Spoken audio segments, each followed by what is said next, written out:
Between Magnus Carlsen as white and the challenger Ian Nepo, as most people call him. So white plays e4, Ian plays e5, and knight f3, and so we have the Petrov defense, which is usually a very drawish, kind of boring opening, really, when it comes down to it. So Magnus Carlsen should be happy with this, considering at this point he's up a game, he's winning. So pretty normal variation to this point. Magnus recaptures. And now this is a bit of an odd move, although not super strange. Magnus goes ahead and captures. And now this is, in fact, a quite strange move. And let's kind of look at why perhaps this is. So castling, as you may have saw, is the suggested move by the engines. But the issue with this is that now this move really doesn't do a whole lot of good. And so if black castles, actually it is black that will have an advantage. If we have a variation like this, so if captures, black can actually equalize pretty easily in this position. I'm going to go ahead and flip the board, and you can go ahead and pause your video and see if you can figure out how black can gain back that pawn. So yeah, go ahead and pause your video and think about that if you like. I'm going to go ahead and switch back to the other view again here. So yeah, the issue here is that the bishop can capture here, and of course the king should go ahead and capture. And now queen comes here, forking the king and the bishop, you know, nicely equalizing the position. The king's got to go back, and then the queen grabs here, and things are looking pretty good for black. This is why Magnus did not play that and went for this move instead. Not necessarily super clear how to play this. In fact, the best move actually is just to go ahead and play f5, which is not an easy move to see because, well, it feels like you're maybe weakening your king here, although, you know, you can just defend here if you need to. But so Jan did not play this move. He instead played knight captures, and this is kind of the reason that Magnus played this knight d2 that we saw earlier, is it makes it difficult for Jan to castle. So he did develop his bishop here, but the trouble is it's not easy after white castles. You know, it's not a good idea for black to go ahead and castle here because it creates too many problems. So if queen comes here, kind of a blunt move, but it is actually the best move to play, and there's no clear way to deal with this. Of course, white is threatening checkmate, but they're also threatening to take this central pawn, which is a pretty crucial thing to have in the game. We can't just let that fall. So the best move here is then to just block with the pawn. That's not great for black. Black's got a lot of problems. Perhaps the bishop comes up and challenges the queen, and they've got to reposition. White has too much activity here. So Jan did not play that move. He did not castle. And this was the whole point of this knight d2 move earlier, that make it difficult for Jan in the opening, and this worked very well for Magnus. So he captures, and again, Jan should not have captured that. If he would play at f5, he probably would have been okay. He plays this move instead, and now after Magnus castles, Jan realizes he's in a problem here, and he spends a good 20 minutes thinking about this move. And finally, he makes this h5 move, which, you know, stops the queen from going to h5 and actually is a great move. It is definitely a good move. Queen f6 is suggested to be the best move here, as you see. But yeah, this is a great move, and it took Magnus 40 minutes to come up with his response. 40 minutes is a crazy amount of time to spend on one move. And he plays a move that surprised everybody. There's several grandmasters who were watching this game, and nobody expected this move here. But this is a great move once again. Causes some problems because now the bishop and the queen are, you know, threatening to put the bishop on b4, taking away the dark squares, just going ahead and moving his king. A better move might have been to go ahead and just move the queen instead. Just go ahead and move the queen here, and if you trade off queens, you end up trading off a lot of material. Jan should have been okay with black, but instead he played this move, which just kind of starts out some problems in general. So of course this move is played, and now Jan plays queen to e7. Well, why we play queen to e7 now instead of playing it and still retaining the option to castle? We'd have to talk to Jan about that. I don't know why he would have done that, but probably not the best way. Queen e7 is best move now, but now he can't castle, and he's going to have some problems here.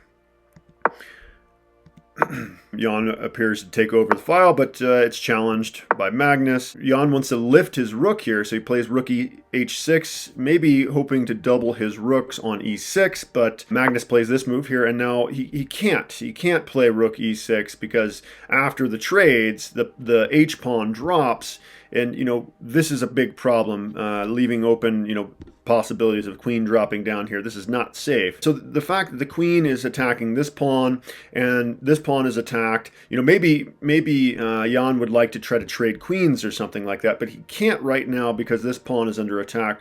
So Jan actually makes this move. Magnus jumps on this opportunity. Now the bishop doesn't have as much scope. There might have been issues with the bishop coming back here. Now that the pawn is pushed, that can't really happen. So Magnus goes ahead and trades rooks here, and it puts the bishop in a lousy spot. That's not a great spot for the bishop, and now Magnus is able to take over the open file. And so Magnus gets more activity with his pieces then. Jan goes for a queen trade, and of course Magnus doesn't want to trade. He actually threatens checkmate here with queen captures on e8. That would be checkmate. And so of course you got to deal with that. And now Magnus plays this move h3, which is the best move. Part of the reason why might be seen in the variation queen to d6 here, looking to maybe trade rooks here, and perhaps white would play something like this, and it'd be nice for Nepo to be able to trade queens, so maybe he plays this, and now queen comes back.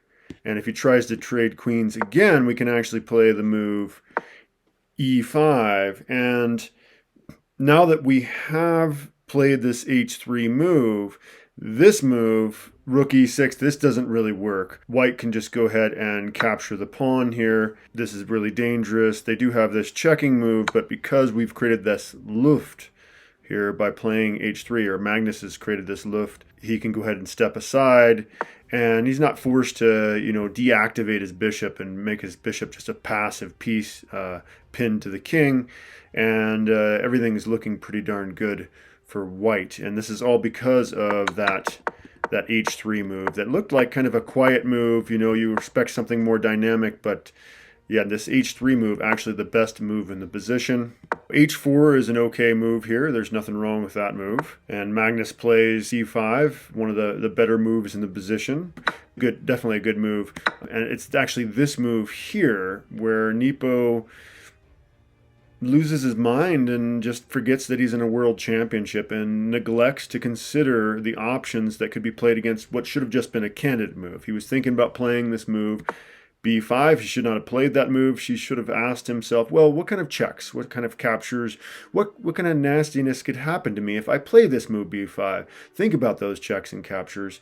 But he obviously did not do that. Best move was actually just to go ahead and move the king over. He should have moved the king over. That would have been the best option in this position, providing some safety. I mean, this is pretty terrifying with this battery coming down here, and it's really incapacitating white's pieces. The bishop can't go anywhere. It's very dangerous. The queen can't really go anywhere either in this position. So, okay, so let's just find the best move for Magnus in this position. So go ahead and pause your video and think about what you would play in this position. Again, think about the three things that I suggest for my students to consider in every position when they evaluate their candidate moves.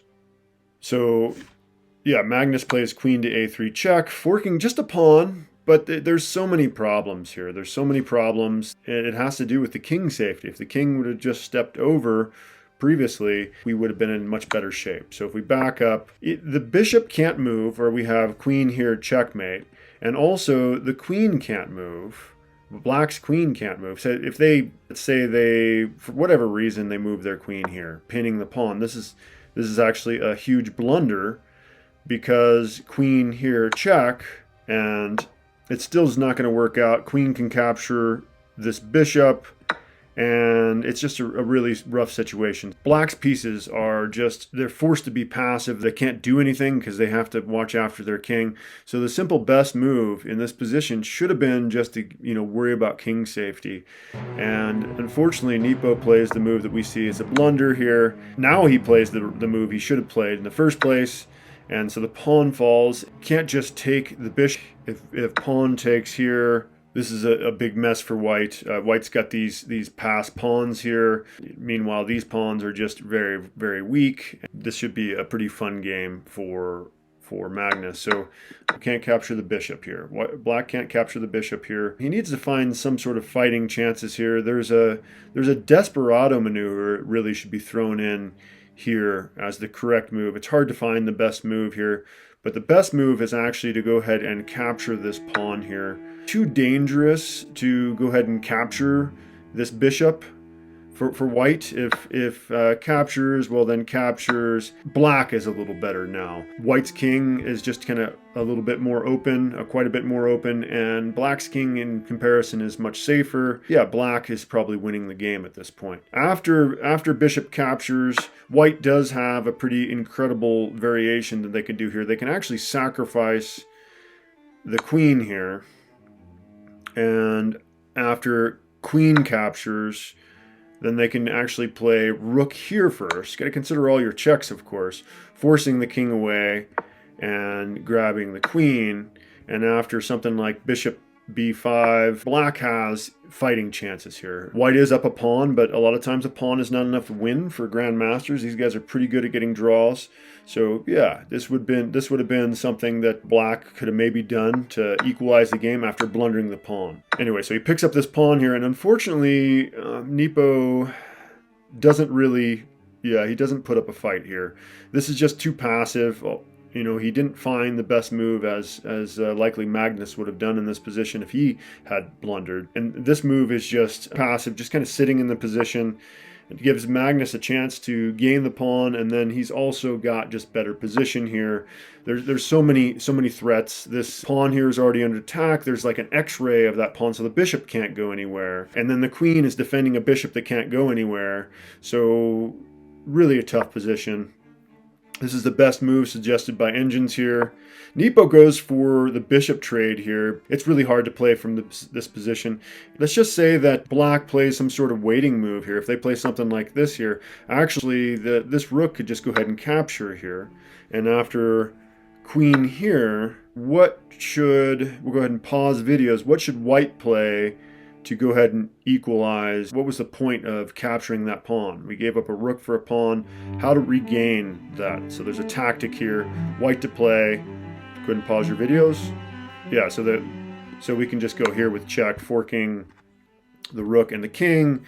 So getting the pawn plus compensation. Nepo had to trade bishops in this position. This is really one of the better moves. He's got to diffuse the situation. The trouble is, after trading bishops here, Nepo's position is even worse. He's just got so many weaknesses here. Queen versus queen is one of the most difficult endgame situations to try to pull a win out of, but Magnus Carlsen has a lot of things in his favor here. There's three main weaknesses that can be found here. The black's king is not so safe. Number one weakness here. White's king has got some luft because of that h3 move that was made earlier, so he's got some space and he's a lot more comfortable. Also, black's pawn weaknesses are an issue, so that's the second thing. And the third thing is that something like b3 and then a4, and Magnus could have a pass pawn. So there's just too many problems here to deal with for Nepo. And so he's trying to maybe get some sort of perpetual check thing, but Magnus Carlsen is conversion mode. He knows he's just ready to go ahead and trade pawns. If you want to trade pawns, you can take that f2 pawn. I'll go ahead and take this pawn.